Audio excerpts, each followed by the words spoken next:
Hello, everyone. It is really my pleasure to once again bring a guest that I will be speaking with today.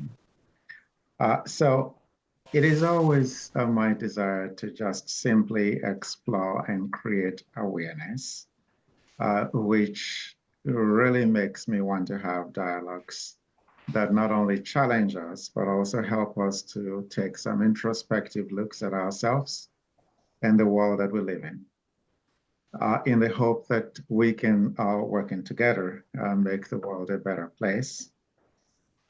So it is always, again, my desire as I try to do that, to welcome some very, very special people to this space. And usually they are people who do tremendous work in the areas of their expertise. And today I am immensely pleased that I can, with some sense of feeling distinguished, welcome to this space Dr. Eugenia Caternor, who is a certified nurse practitioner and the CEO of Transformation's Center for Weight Loss that is based in Smyrna, Delaware. She also has a foundation, which is an international foundation, the Tsalach Foundation, which does a lot of great work around the world. And we will have time to talk about that today. And I know that she has also expanded her work to include psychiatric care quite recently. We'll be talking about that too. And I must say that Dr. Caternor is probably the busiest woman that I know. And so it is my pleasure, Dr. Caternor, to welcome you here today. Thank you. Right. And at Dr. Caternor's Transformation Center for Weight Loss, she and her team of health professionals offer a comprehensive approach to weight loss. They provide personalized care and individualized plans that take into account each patient's lifestyle, medical history, and individual goals. She's a passionate person when it comes to helping people. And the Tsalach Foundation that she built really exemplifies not just her character and her nature, but also what she believes in. So I cannot tell you how pleased I am to have you here today, Dr. Caternor. Thank you. You are not going to argue with me, are you, that I think you're the busiest woman that I know? Well, I think I have accepted it now. So I hear that every day. So I tell people it's just like you having two full-time jobs. So I'm going to ask you the question that people ask me all the time, but I know that our answers are not going to be the same. And the question is, when do you sleep? I'm usually in bed by 11 p.m., latest by midnight, and I get my full 6 to 8 hours of sleep. So I do sleep. So you actually have 6 to 8 hours in your time. I didn't know that. I Of sure your do. schedule. I sure do. I'm busy during the day. In the Yeah. evening is family time. Nighttime I sleep. Oh, very good. And I was just trying to figure out earlier for how long I have known you. And I think we both figured out that it's been about 24 years. Yes, July 2000. That is correct. And you were, I'm not going to say, I think you were like a teenager at that time, right? Yes, I was a teenager. You were, you were a teenage college student, I Yes, recall. yes. And the reason I was thinking about it earlier today had to do with the fact that I was wondering the spaces that we travel in life. Because I recall that at that time, yes, you were a teenage college student, but you said you were going to be a doctor. And here we are. So you can imagine how happy I am to be able to introduce you as Dr. K.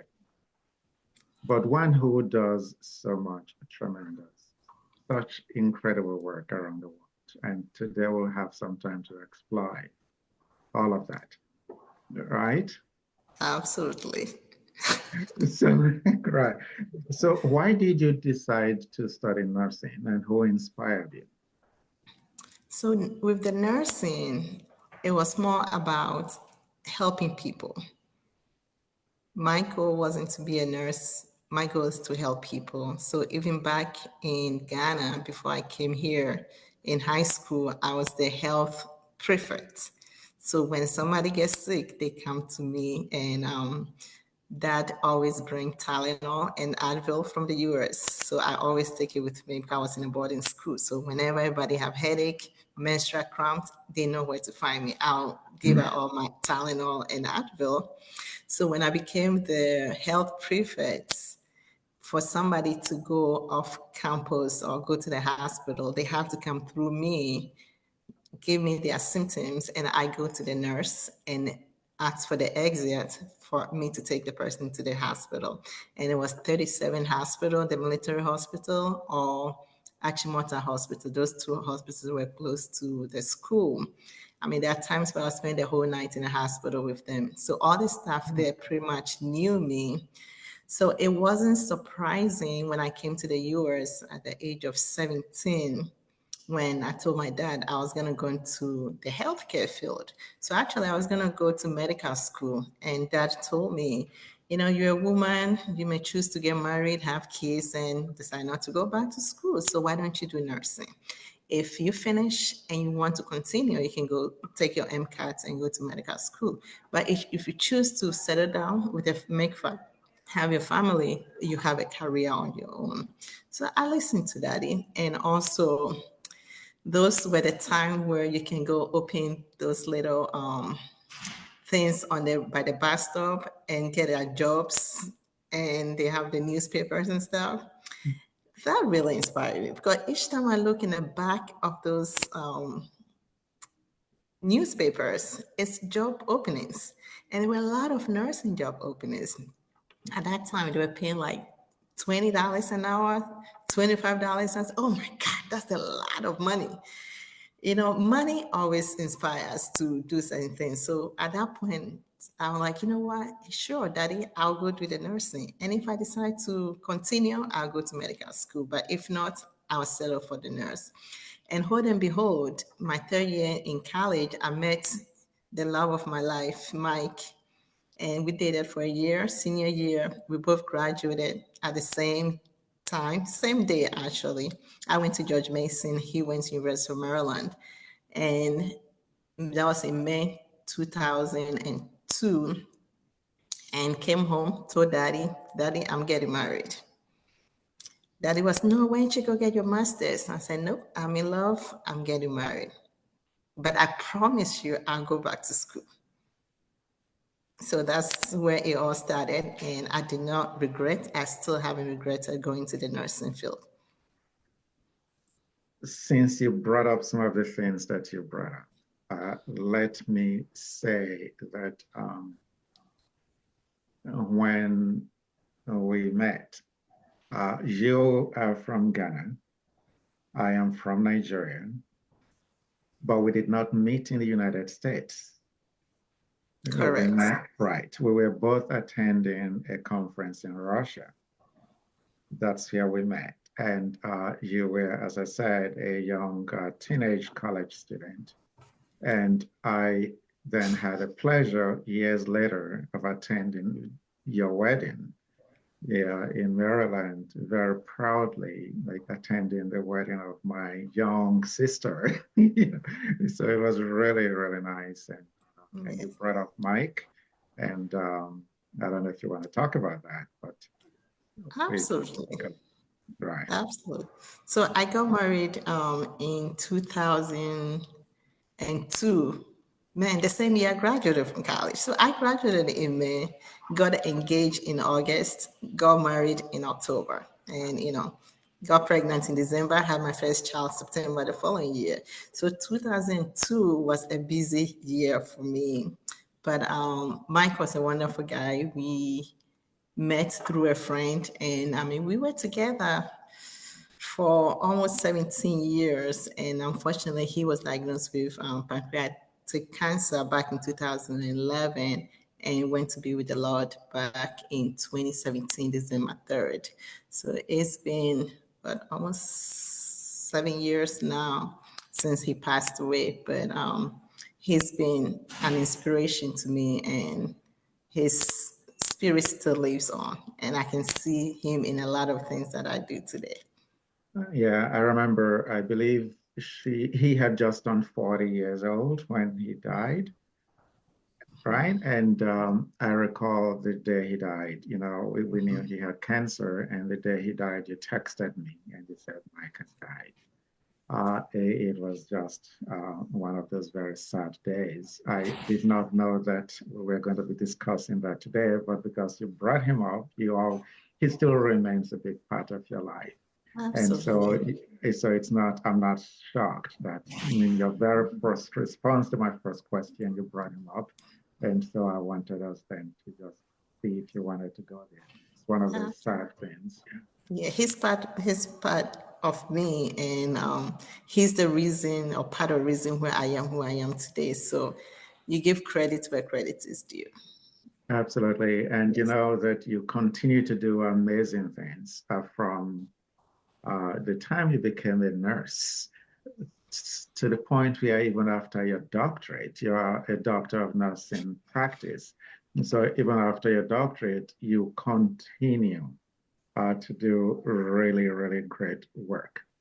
First of all, let me go back and say that there are people watching, wishing you well.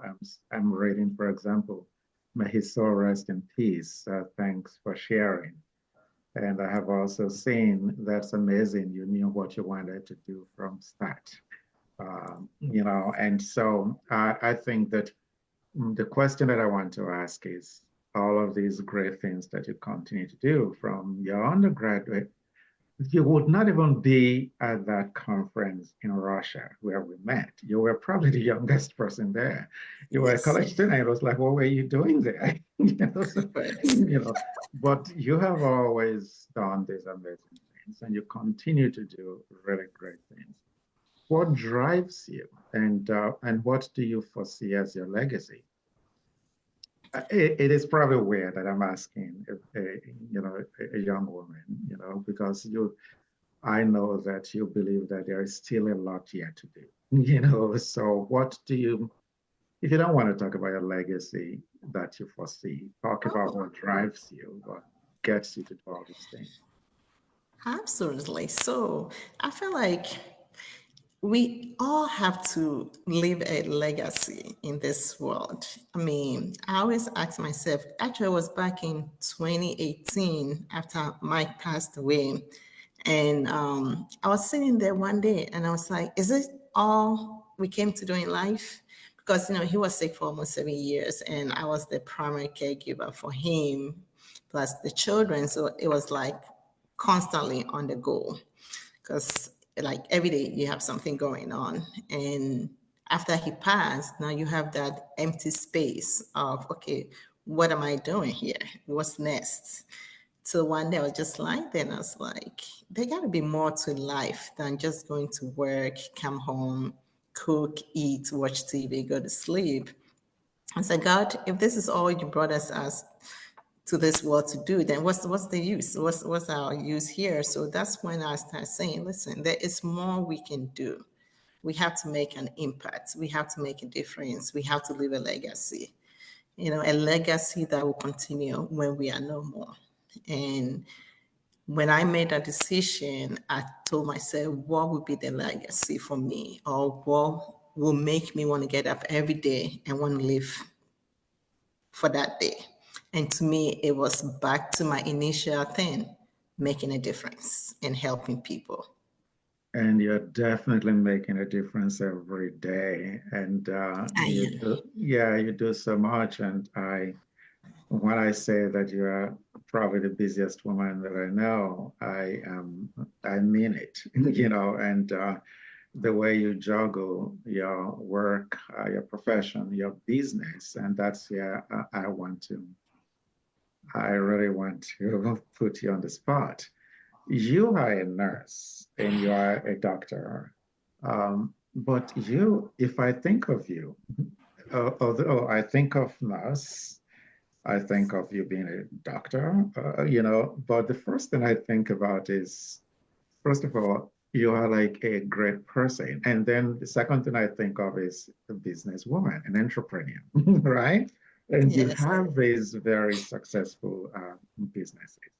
And so why are you not like just practicing nursing? Why are you doing more?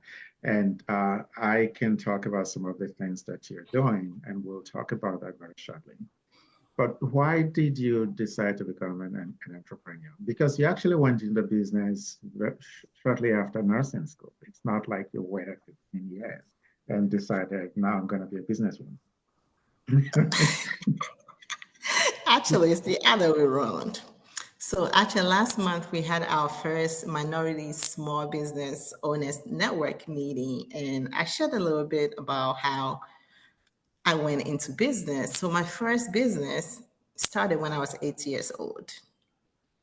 I was living with my aunt in a town called Astoria, and usually in Africa or in Ghana, I don't know about you, but growing up in the morning, they would give us money for school. So that includes transportation, breakfast, and lunch, and then we'll come home and eat dinner. So in Ghana, you have two options for transportation. You either get on the small, like a van, or you get on a bus. So I will walk the longer distance halfway of my trip to school because, and then I'll get on the bus. So you sit down, and when you see adults come, you get up and they sit. So you stand. So you stand, and then of course, I know there's a driver and there's a mate that collects the money. So when they come, I'll be standing. So when they're ready to take their money, I'll turn my head to the other side. And the mate will be like, hey, where's your money? And all of a sudden, everybody will say, oh, she's a schoolgirl, leave her. She's a schoolgirl, leave her. So that's why I started saving my money. And when I had enough money, on Saturdays, my aunts will give me money to go to the markets to do the grocery for the week. So I had enough money to buy this little cookies. It's actually made out of starch and sugar. Okay. They call it Igbe biscuits. Okay. So I bought it, maybe 24 in a pack. I brought it and I sold it, maybe let's say $1 each. So I bought it maybe $5, sold $1 each. So I get $24. So I made what, over 50% profit out of it. And then gradually I keep adding it up and buying more. And now I don't even sell it. I give it to people to sell. And their commission is maybe one or two, of those cookies. So they can choose to sell it and save the money So or you had eat it. employees even as a I child. had an employee at the age of 8 years old. So that's how it all started. So I had enough money, and now I start buying coconuts and peanuts, and I'll make we call it inkatu cake and kube cake. So those are the coconut cake and then the peanut cake. Again, I'll make it. At that point, I was the CEO or the boss. So I don't even sell it. I give it to people, and I always add maybe two extra. So that's their commission. So they can choose to eat it or they can choose to sell it. I made a lot of money too because my dad was in the US, mom was in Ghana, and I have three siblings. So I used some of that money to pay for my books, to pay for my, you know, food. There was a time where my brother was very, very sick to the point of death where we didn't have money. So I have to go into it's called susu box. Those little box that we put, I have to go out of my coffers and take some of the money to take my brother to the clinic. So it's something that I've always done. And then moving forward, I've always thought about business. I always look at different opportunities. And God being so good, everything I touch with my hands to do in the business sector, it prospers. Right. So I wonder if that is why now you are doing this, trying Yes, to sort of mentor minority women in business, create avenues for them to become right. successful business people. I Absolutely. know, I know that this, you're surprised that I brought it up, right? I'm like, So, whoa. and I know that this was a recent event. and you It was. had several people that came. Yes. So that was the first meeting actually. We had 28 people. Some came in person, some joined on Zoom. But the reason why I started that is I talked to a lot of people that said, well, I want to start a business, but I don't know where to start. I don't know what to do. I have these great ideas. So I started a business called Optimal Life Consulting to help people on how to start a business. But I realized I don't have a lot of time to be talking to people individually. And I was like, why can't I start something? Because last year alone, I registered 7 businesses. So I said, if I can register 7 businesses in 1 year, and there's somebody who is struggling to even register one business, what am I doing? And these are people that I know, and I know they have good skills and they can thrive if they put their mind to it. So I decided to start doing this free workshop. So there's one coming up on March 22nd, same time, 5 p.m. to 7 p.m. And it's going to be finding the right business for you. Thank you very much for doing that. I think it's really great because people from minority backgrounds especially need that kind of support to be able to start and run businesses successfully. I'm glad you're doing that. I want you to tell us about. There are two things that I want to hear about, or three things. The first one is the Transformation Center for Weight Loss, which has been a real big business around here. Then I also want to not forget the fact that with all of the successes, I don't know what you were thinking. You decided that you wanted to go back to school and get certified as a psychiatric nurse practitioner. And so you just recently, this month, was it? Yeah, February 3rd. It was this month, I remember.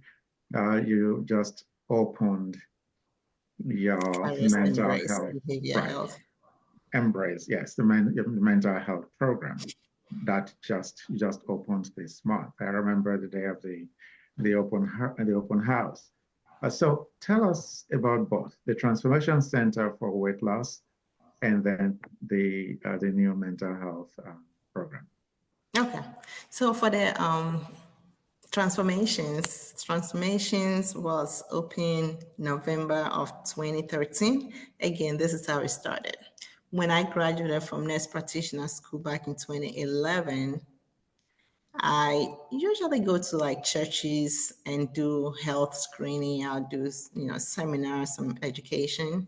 And there's few old women that are here in the US to take care of their grandchildren. They don't speak English. They don't have papers, some of them.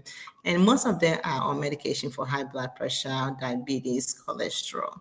So I started seeing them for free. So I actually had a business, a nonprofit business called Grace and Mercy Health Services. So through Grace and Mercy Health Services, I met a lady at an African store, and she told me, "Hey, Dr. Kukani is looking for somebody to take over the weight loss clinic because he's retiring." And I was like, I don't think I'm interested, because I didn't know there was such a thing as just opening a weight loss clinic. Because prior to that, I was doing primary care, and I was always complaining of how we keep increasing medication. Like somebody's on medication for blood pressure, they come back. We only have like 10, 15 minutes to talk to them. So there's no time to educate them and let them know that lifestyle change can improve your quality of health and reduce a lot of these chronic illnesses. So we just keep adding blood pressure medicine, cholesterol medicine, diabetes medicine. After a while, I felt like I was contributing to their problem than helping them resolve the issue. So I was like, you know what, let me just go see what this guy is all about. So I went in there after a week later, reluctantly. I went in there and he's like, I'm getting old and my one foot is in the grave. He's a wonderful Indian OBGYN, and he retired, I think, in the 80s and started a weight loss clinic. So when I went to talk to him, he's like, I'm ready to retire. I mean, they have 2 kids, well to do, nobody want to take over the business. So I was like, okay, let me think about it because he said there were other people that came to look at it, so we'll see who we're gonna give it to. So I left it alone. 2 weeks later, he called me. He's like, hey, we didn't hear back from you. And I said, oh, I thought you said there were other people and you were going to get back to me. When my wife said we should give it to you because everybody else looks like they are investors and they're all about the money, but you sound like you're about the patient. I said, huh, that's news to me. I don't even know you like that, you know? So they gave me the clinic free of charge. Really? They made me pay rent, and the same rent I've been paying for like 11 years is the same rent. They left everything, the patients, the furniture, the computers, the printers, everything, the whole building. It's funny because his lawyer told him, oh, you can give it to her for free. You have to put an amount on it. So he put $1 on it before we signed the contract. And that's how good God is. So that's where it all started in 2013. So Dr. Kukani and his wife and gave me their clinic. Indian people never know them from nowhere. So I took that as, a gift from God. And of course, with my business mind, I, refined some few things, changed some few things, and was ready to grow that business. So 2016, we opened the second one in Laurel, Maryland. 2019, right before the pandemic, I actually opened a dance studio in Aberdeen. It's called Beyond Dance and Fitness Studio A because I dance figured a studio? lot of women want to go to the gym, but they don't have the time, or sometimes they're just too big, they're embarrassed to go to the gym. So this is a very, comfortable, non-judgmental space where people can come and work out. We do have a room in the back for children so they can stay there and play their games or watch TV whilst the parents are working out. And we can also have like a kid's birthday party in the room. And then in the back, I had the consultation room for the weight loss. So that was the third um, place that I opened. And then we moved to Delaware in 2020, and I opened one in Dover, Delaware. And then Smyrna was actually the fifth one.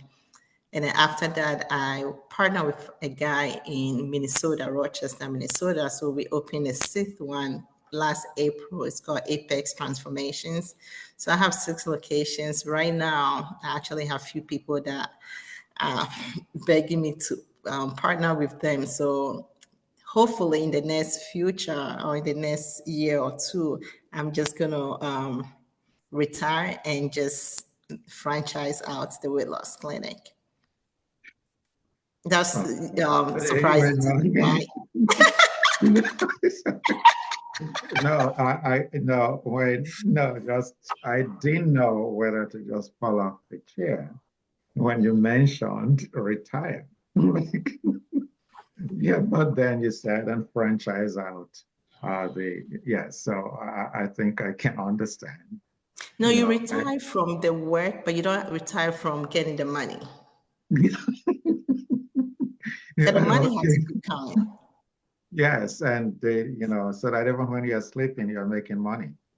Exactly. And actually, in the midst of that, because some of the patients that we see don't have either a primary care doctor or have insurance, and because the weight loss program is all self-pay, what I did is actually open another business called Harmony Health Services for primary care, mental health, and behavior health, which we see them for maybe pre-assessment or almost like the initial process so they can get qualified to join the weight loss program. So I also have the Harmony Health Services as a business. I should say this, and I want you to talk about the mental health business that just got off the ground. You just opened that. But before then, I want to emphasize the fact that you and I are both Africans, right? And there is this strong belief among Africans that it's a very good thing to be a good person, and that a lot of good follows you if you're a good person. So I read someone wrote that actually giving you getting that business the way you did was actually a gift from God. And an African would also say, because you're good, you get blessed like that so that you can be a blessing to more people. Amen. And someone else will say, wow, there are so many good people in Delaware. So Delaware is really good. And but it's really good to hear all of this. So why did you decide to go and become certified in psychiatric care? And why did you open the behavioral health, the mental health business So recently? Mhm. let me see. There were multiple things.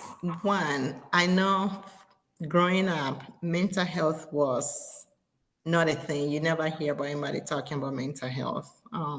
When you see somebody go crazy, they are in the psychiatric ward or they're on the streets. And looking back to everything that I had to deal with in terms of taking care of Mike and the children, it was after he had passed, and I realized the effects of his illness on the children, even to the point that even I seek help, meaning I talked to few pastors, and they were like, oh, God will take care of them. God know how to work through these things. I remember when he passed, the hospice nurse was there and said, hey, we have programs, we have therapists that can see the children. And I said, no, they are fine. I never seek mental health services for the children or myself. So it was after years after he had passed, and I realized, what, things, a lot had happened, and we all could have benefited from even just talking to a therapist, talking to somebody about dealing with a sick husband, or even how the children deal with daddy being sick. I mean, we've missed a lot of vacations. We spend weeks in the hospital. My sister had to take care of them. I mean, we've missed a lot of things because of Mike's illness. And to me, it affects you as a family or as kids. So it was later, maybe 3 years after he passed, then I realized that, oh, it was something that I could have done better. So I blame myself part of the way, but also I told myself I didn't know any better. I was very ignorant. And as a Christian, you pray about everything. I remember my older daughter came to me one day and it's like, Mommy, how can when somebody have headache, you give them medicine? When somebody tummy hurts, you give them medicine. But if somebody say, I feel down or I'm depressed, you say, let's pray. It did not occur to me that I was actually not helping the situation till maybe 2020-ish. And of course, pandemic came in, and there was another issue that we had to deal with. And part of the reason why I moved from Maryland to Delaware is for a change, moving away from the environments that we got used to and everything else that had happened there. Change was very essential at that point, and I could tell the difference after we have moved to Delaware. And that's when I started thinking, wow, a lot of children are hurting just because their parents are going through. It could be a divorce. Any kind of loss is loss. A divorce. It could be loss of job. Because a lot of people lost their job during the pandemic. A lot of people have lost loved ones. And when I see my patient for weight loss, we talk 80% of the conversations about mental health.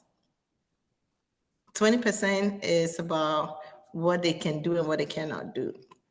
So I realized I'm already talking to this patient about mental health because it was during the pandemic. I received so many calls and text messages from my patients saying, oh, I miss my therapy session with you. I miss hearing you talk to me. I miss giving you a hug or you giving me a hug. And that's why I say, you know what? There is more calling on my life to help than beyond what I'm doing. I didn't want to go back to school. I'm like, I'm done with school. But the pressure was so hard on me that I was, you know what, I'm gonna go. I'm gonna go. If I don't go, I may regret one day. Because I always say, whatever God have called me to come and do on this earth, I want to complete everything. I don't want to leave and say, oh, this is what I want you to do, or you should have done this and you didn't do it. So I want to do it all. I want to go and He welcoming me and say, my good and faithful servants. So I said, if that's what it's going to take, I will go back to school. So I went back to school. And the other reason too is, of course, with my weight loss patient, a lot of them are going through a lot of problems, which have led to the weight gain. Because mental health and obesity goes hand in hand. Either the medications from the mental health is making you gain weight, or the obesity is causing mental health problems. They go hand in hand. So I figured I'm going to incorporate psychotherapy into the weight loss program. So that was the other drive. So I have more reasons to go than not to go. And that's why I decided to sacrifice another year and a half of schooling to get my mental health. And I'm glad I did. No regrets. No regrets. Yeah, I was listening to you, and there are two areas where I think we really, first of all, your children and myself, and secondly, what drives you that also drives me. And when people ask me, "Do you sleep?" and I think about it, and sometimes I say, "Tonight I'm going to make sure I go to bed before 2 a.m." And you know, and but what really drives me, and I think some people close to me know that, is the fact that I don't want to stand before God and He says to me, "I blessed you with so much talent and you did not use it." And it's like there is so much that I want to be able to do, and just use my blessings for until I can no longer do it. Although someone like you would say, it's still good that you should sleep, but I guess that would also be, I would probably say to you, no, yeah, I think we're both guilty. So don't be advising me, because if you sleep 6 hours, I sleep 4 hours, it's probably a big difference. But I heard you clearly. And the second one, where I said that your children and I may have notes to compare.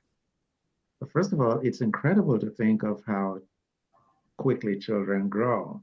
My children were very young when we came to your wedding. They were young, and then they became adults very quickly.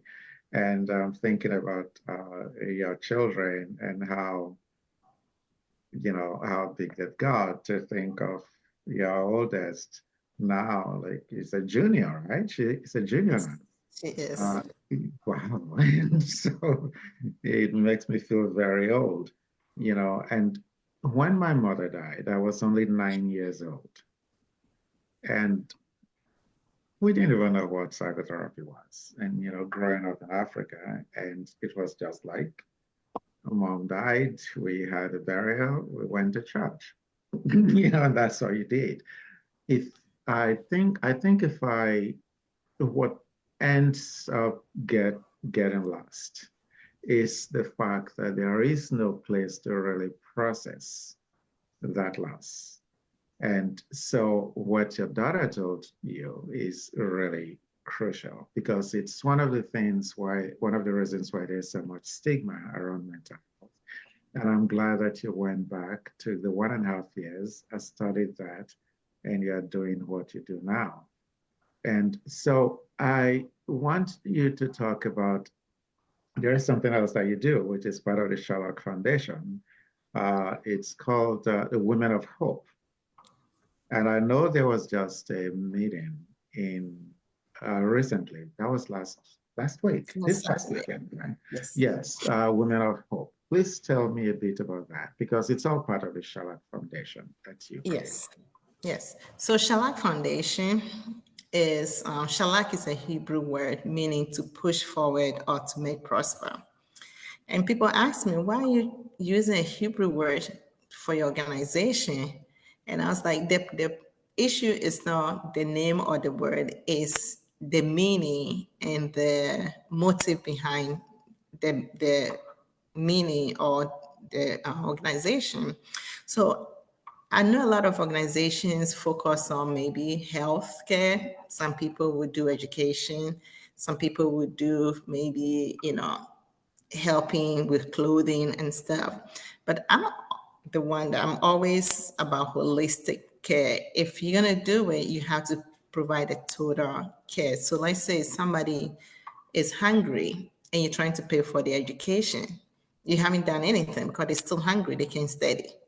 Or somebody is sick and you're trying to tell them to go and get a job, they can because they're sick. So I rather take one person and provide a total or a complete care or meet their needs completely. Meaning if they are sick, I'll make sure they get health care. If it's education, make sure they have some education. If it's business, they're able to get some business going.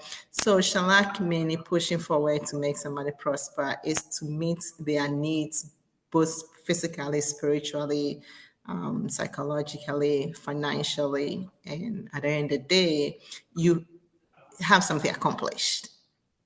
So Shalak, we do a lot of programs in the community, both it's registered both in Ghana and in the US. So we provide a lot of community health services. We also put a lot of young kids into school from, early primary school all the way to the university. So we have a lot of kids have graduated from university. And honestly, Ghana, it costs about $600 a year Mm. to put somebody through the university, including the hostel. So 2,400, you can give somebody a 4-year degree. There are two kids right now that want to go into IT for a 2-year program. It's going to cost me 7,000 Ghana cedis, which is about $600 for 2-year program. So think about how much money we spend in the grocery store. Think about how much we spend going out to eat. You can help somebody dream come true. Okay, I com so we do that a lot of the education. We do a lot of widows, a lot of single women that want to go into businesses. Honestly, $100, I was able to help a young lady take care of her 3 children through school. Basically, she's like, all I want to do is to sell puff puff. That's okay. What is it going to cost you to start making puff puff? I need a bag of flour. I need some sugar. I need oil. I need a propane tank. I need a pan to fry my puff puff.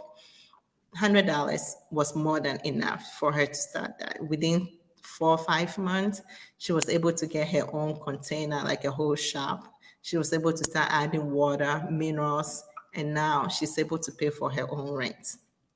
So our foundation is mainly helping people become independent and self-sufficient. Because yes, you can keep sending the old clothes, you can keep sending the old shoes, and keep sending them $50 every few months. But whenever that source get cut off, they have nothing, just like pandemic have done for us. But if you're able to teach them how to be independent, they are set for life. So we teach them how to fish. We don't keep giving them fish to eat. oh, That's the thank best you. way to put it. I want to tell you about this. You can say, Yes. okay. Rather than me telling you about it, I want you to tell us about it. Oh, oh well. Actually, I did not finish the Women of Hope. So, Women of Hope actually came out of Tsalach Foundation, where it's about empowering women in different areas of life. So, last year we had a conference in August in Bethesda, Maryland, and it went really well. And now it's go to conferences and energy level is up and you leave and energy drops till another year. So I decided to continue the momentum, keep the fire burning, keep the temperature high till the next conference. And that's how we started doing the monthly meetings. So at least we can still empower this woman throughout the year until the next big conference, which is going to be August 24th, 2024. And again, it's going to be Bethesda, Maryland. So if you're in that area, please send me your contacts and we can invite you when registration opens up. And it's free for everybody, lunch, breakfast, snack, everything is included. Right. Okay, so that was from last year. So last year, this was at Kolebu Hospital. And so that was actually my birthday. So that was the other thing. The last few years, I don't celebrate my birthday alone. I usually go and celebrate it with the poor and the needy. So last year, I picked the pediatric ward at Kolebu Hospital in Ghana to celebrate my birthday with them. So we went there. There were about 195, almost 200 pediatric patients there, and we fed everybody. We donated a lot of books, clothing, art supplies. I told myself if I want to have a party, it's going to cost me, a good party is going to cost me at least $10,000. So people would come and eat and drink. At the end of the day, they criticize my party. Let me Uh, use that same money to go and help people that would really appreciate it. There were people that are there because they couldn't pay to get discharged. We pay for them to get discharged. People were waiting for blood work. They didn't have the money to pay for the lab. We paid for them and we gave money to every patient that was on the pediatric unit. And that impacts, parents were crying, children were crying. And to me, it's all about making a difference and making an impact. So yes, that's what this program was from. right. I don't know do you remember how I got this? I do not. Okay. I would love to know. Right. So that time, when you did this, remember, it was in March of last year. March 2nd was on my birthday. My birthday I is March know. 2nd, by I the way. know. So your birthday is in a few days. It's March 2nd. So remember when you did this, you were in Ghana and I was in Nigeria, and I was checking up with you on how it was going, and then you sent me a bunch of videos, and Ah, just yes, and so I was watching them last night, and I actually felt goosebumps. And I'll just say what this woman said to you. Said there are many places, even here in Ghana, that you could have chosen to do this, but you chose us. So, and then they were very grateful. There were emotions. And I don't really feel like I should play the video unless you insist. Um, and so, why did you choose to do it there?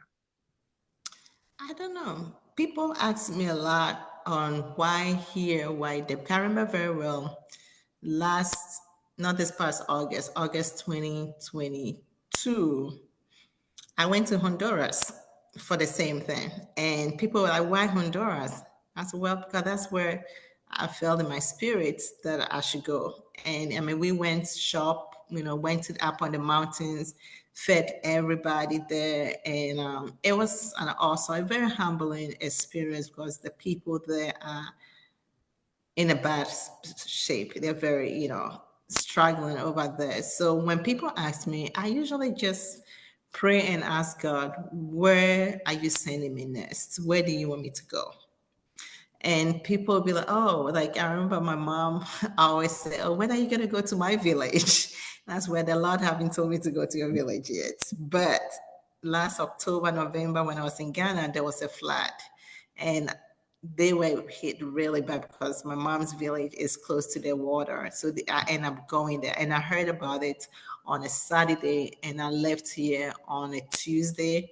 I had a truckload of water, food, thermometer, blood pressure machine, and we went straight there to do a donation. So actually, I've adopted that village.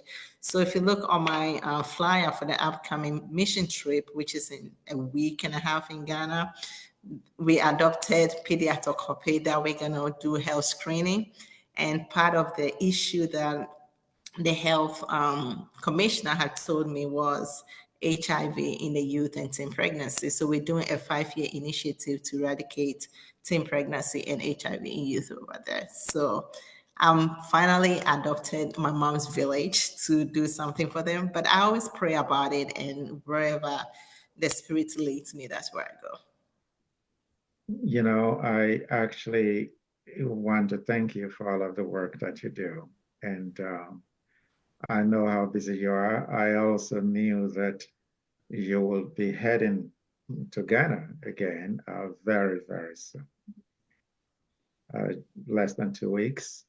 And you're going to be doing some really good work there too. So when my scheduling coordinator was trying to schedule this with you, and you offered 2 dates, and and I said, let's grab the first one.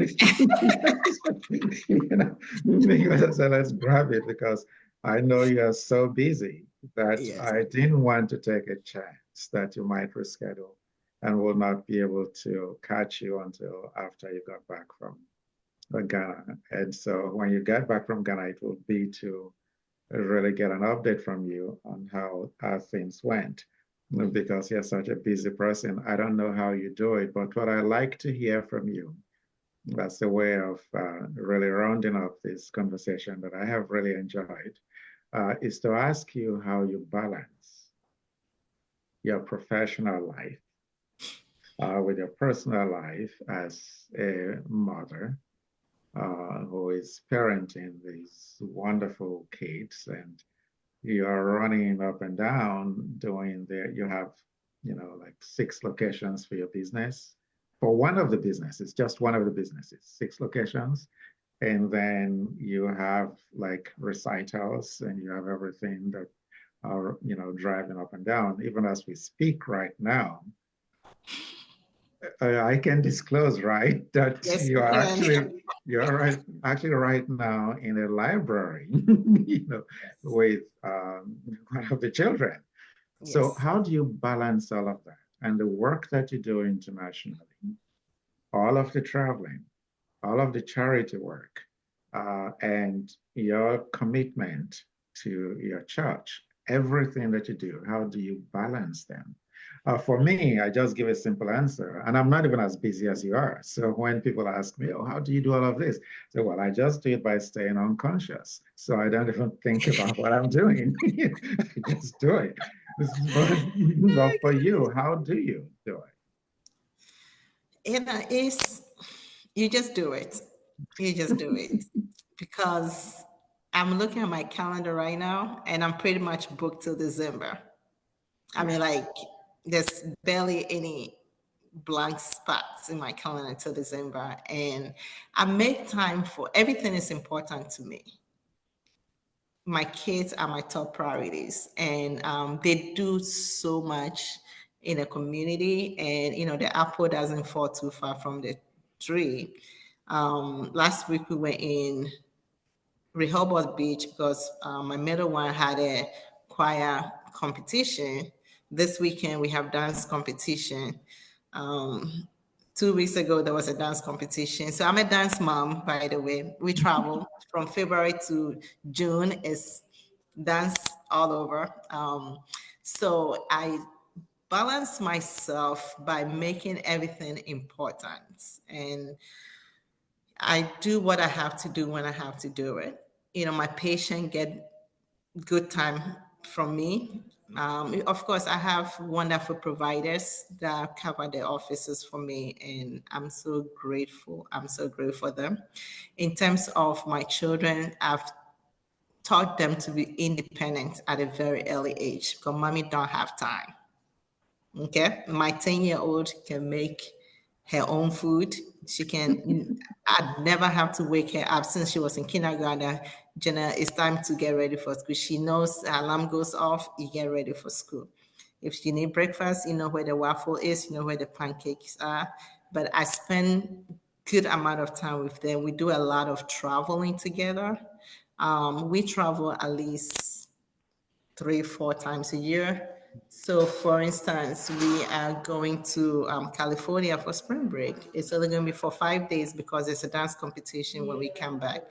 So, we do a lot together as a family. So, when mommy have to go away, they understand. Mommy also have a life. Yes.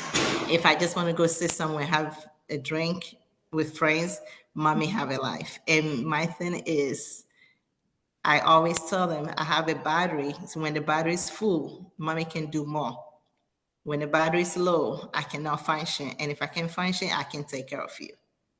So whatever I have to do to keep my battery charged, I have to do. And they understand that very well. My sister has been, Matilda has been my backbone in terms of helping with the kids when I travel. So if she's not here, I don't do much in traveling. So she's coming back from Ghana March 1st.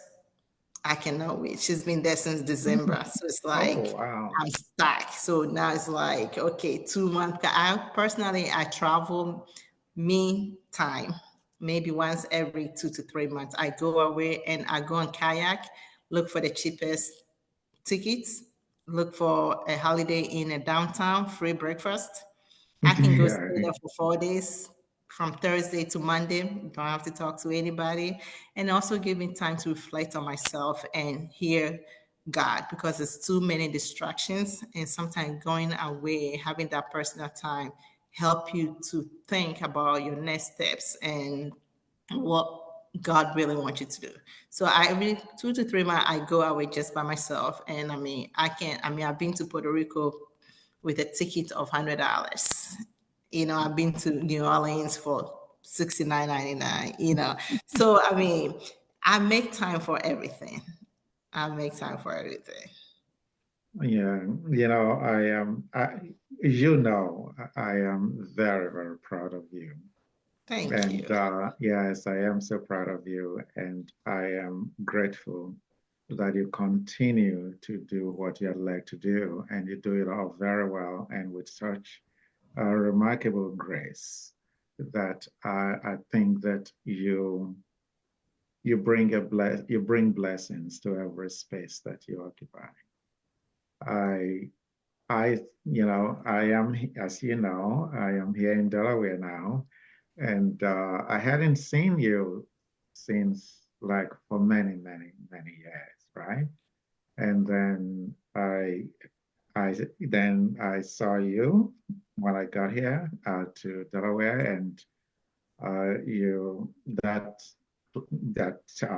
it's been really that meeting was very memorable. Will always be in my memory just to see that and hear some, not all, some of the things that you were doing, and now to be able to spend this past hour with you. And I just know that you are going to continue to do great things because our world needs you to continue to do great things Thank you. for all of us. And, really be blessed. And I wish you very well and wish the children very well.